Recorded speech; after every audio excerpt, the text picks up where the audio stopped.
So the new DLC character has just dropped in Shinobi Striker. And guess what? It's another Naruto, this time his pre-time skip version. Even though a lot of people are frustrated that we now have 5 editions of this character, I do think he brings some cool jutsu to the table. So without any further ado, let's take a look at them. Kid Naruto's first jutsu is Rasengan Connection, which makes you create a shadow clone that attacks the enemy alongside you in a combo, finishing off the entire thing with a Rasengan that blows the enemy away. While in this combo, you also have super armor, meaning that apart from a few special jutsu, this will be pretty hard to stop for the enemy team. The move also has 2 slight different variations depending on whether you're in the air or on the ground, as it changes whether you spin the clone around vertically or horizontally. This is probably the better out of the 2 base ninjutsu Kid Naruto brings to the table, and here's why. It's incredibly easy to combo it with light attacks. It might just straight up be the easiest jutsu in the attack class for doing that. Secondly, it deals quite a lot of damage, and lastly, it gives you a pretty good opportunity to continue your combo even after the jutsu is finished, since the jutsu finishes off with a Rasengan, which either makes the opponent bounce up if they are up against the wall, or fly away but once again bounce up against the floor, and basically every time you pull off this jutsu, you'll have an opportunity to continue your attack with subsequent light attacks.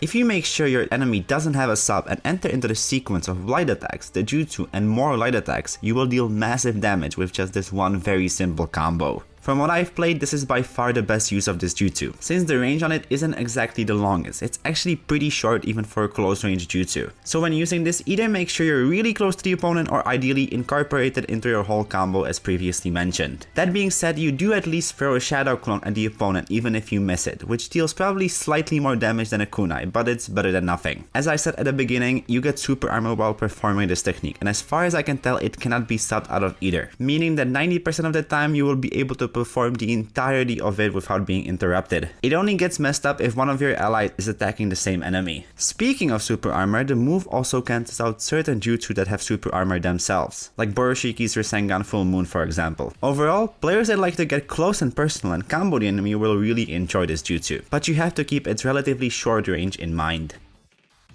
The second jutsu Kid Naruto provides is Demon Wind Bomb, which just straight up transforms you into the Demon Wind Shuriken, giving you free control of the projectile. While in this transform state, you damage any enemy that you come into contact with, and you can undo the transformation early with a second input of the jutsu button and attack the targeted enemy with a flying kick. First of all, this is probably the best transportation jutsu the attack types have at their disposal, which already gives it a certain amount of value. I haven't been able to test this technique in flag battle, but I'm pretty sure you're gonna be allowed to carry the flag with it. I'd be very surprised otherwise. That being said, you are vulnerable not only while casting it, but also while you're in the Demon Wind Shuriken state, meaning that if anyone hits you with something as simple as a kunai, you will take damage and sometimes even return to your normal form. When it comes to trying to hit your opponent while in the transform state, this is where the jutsu is a bit harder to master. As from my experience, it isn't at all hard to dodge the Demon Wind Shuriken when it's chasing you, although it definitely gets a bit tricky if they manage to hit you at least once. The controls on the Shuriken aren't necessarily bad, but it just moves and turns a little bit too slowly to hit anyone who is aware of you.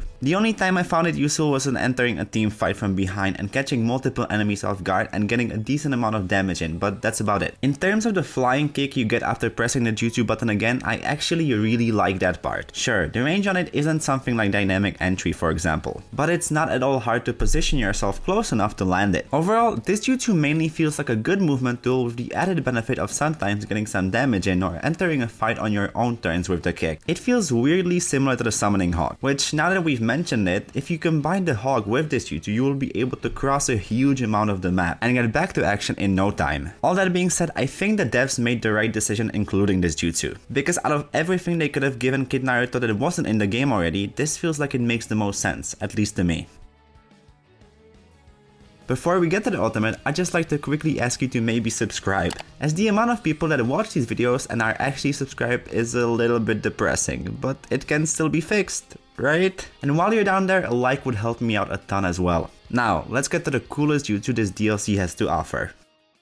Finally, Kid Naruto Ultimate is Nine-Tails Rampage, which gives you the one-tailed cloak, boosting your stats and also changing your jutsu arsenal. Additionally, a second input of the secret technique button will activate Vermilion Rasengan, where you jump into the air and slam the ground with a massive Rasengan, dealing big damage to anyone caught. The transformation part of this ultimate is in my opinion very good, as not only do you get significantly faster and more powerful, but the 2 new ninjutsu you acquire as a result of the transformation are pretty great. Both of them utilize your chakra cloak, one of them pushing pushing the enemy away and the other one pulling them towards you, both dealing the same damage, which is pretty high. They are basically like an upgraded version of Mitsuki's Snake Thrust and Ripple, with increased damage, decreased cooldowns, and a much bigger range. They are also pretty easy to chain together. You can just pull an enemy towards you and almost immediately push them away with the other jutsu, dealing huge damage as a result. Finally, the second activation of the ult has you smash the ground with the Vermilion Rasengan, dealing damage to anyone caught by the massive attack. Important to mention, it's not an instant KO. It deals around 70% damage from what I've seen so far. The second part of this ultimate is honestly not the best. It's definitely not bad and still very much usable, but I don't think it's, for example, as good as something like Boroshiki's second input of his ult. As with the Vermilion Rasengan, you don't teleport, so you have to be in between the enemies to catch them. Additionally, it also takes a second before the attack activates, giving observant opponents the chance to escape. There's also a small window of opportunity for the enemy team to interrupt the Rasengan if they can manage to hit you just as you activate it, which will result in your entire ult getting cancelled, and it can be pretty frustrating honestly. So just make sure you at least have a bit of space before you activate the second stage. Nonetheless, it's pretty awesome in crowded places and in something like base battle, where a lot of enemies are bunched up together. And since the attack is pretty wide, if you catch a group of enemies with lowered HP, you can secure yourself multiple kills with just this second activation. The cool and unique thing about this ultimate is the fact that it recharges quicker the more you or your allies die, basically giving you a comeback mechanic. So players who suck at the game, like me, will really be able to use it to its full extent. This might also make you think that this ult isn't ideal in something like survival battle, as there you have no allies. But that's not the case at all, as the amount of gauge you get when you die in survival battle is significantly more than in the other game modes. So don't hesitate to use it there as well. I think this is honestly a really cool gimmick, as you can utilize something like not having a healer on your team to your benefit. Also, you can now finally see for how long the ult will last when you look at the secret technique gauge. I can't believe it took them this long to add it into the game, but I guess better than ever. Overall, although I wouldn't consider this ultimate broken, it's still definitely one of the better secret techniques the attack types have, as has been the trend recently. Especially the transformation itself is really good, and it's not hard to get kills while in it once you get used to the moves. And most importantly for me, the jutsu just feels super fun. I think they captured the feel of the one-tailed chakra cloak really well, and I'll definitely be using this ultimate in the future. And that's everything the young version of Naruto has to offer. But don't leave just yet, as there's quite a lot of cool stuff that got announced in this update, so let's quickly go through it. First of all, there's going to be a new summoning animal available, that being this Stealth Toad, which hops around, can stick to walls, and is able to be dropped on the enemy, dealing damage. I'm not so sure about the sound it makes though.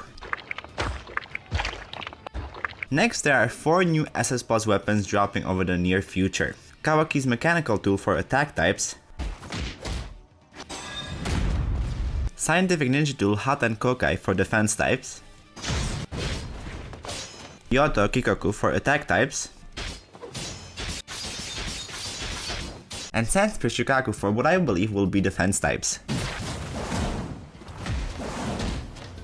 All of them look really cool, with the Shukaku weapon being a pretty big standout for me in terms of visuals. We'll just have to see how OP they are, hopefully no more Kurama Claw types of OP. There's also new SS weapons which we will see soon hopefully. Deidara's explosive claims for range types, this one looks super cool too, almost like an SS Plus. Scientific Ninja Tool Shunkyaku for attack types, Sword Armor Whirlwind for defense types, and finally Taira's Magic Flute, Demon Realm. This one also looks super cool in my opinion. Last but not least, there's a new DLC in Jutsu coming in a few months, this one being centered around the Free Tails. It makes you transform into the tailed beast and spin around dealing damage. It's for defense types and it looks honestly a little bit underwhelming for a secret technique, but I guess we'll have to see how it feels when it comes out probably at the end of January. And that's about everything for this video. Overall, Kid Naruto is another one of those characters that doesn't feel broken yet still has quite a lot to offer. And I honestly just love the fact that he's finally in the game. I know a lot of people are frustrated that the new DLC character is another version of Naruto, which I understand. There's a lot of core characters still not present in the game. That being said, I can understand why the developers chose this character as their DLC, since the game now only has a new character every 3 months, and I don't think they can afford to introduce someone who won't be seen as exciting by the community. Think of characters like Kiba or Tenten for example. Since one bad character could kill the game for the next 3 months basically. That's why I think they choose characters such as these, because they know people will still want to play as them and use their jutsu. I mean, the kid version of Naruto is probably the most iconic version of any character in the Naruto series, so I think it makes sense. Anyway, that's about it from me. Let me know in the comments what you think about this DLC, and I will see you all later. Bye!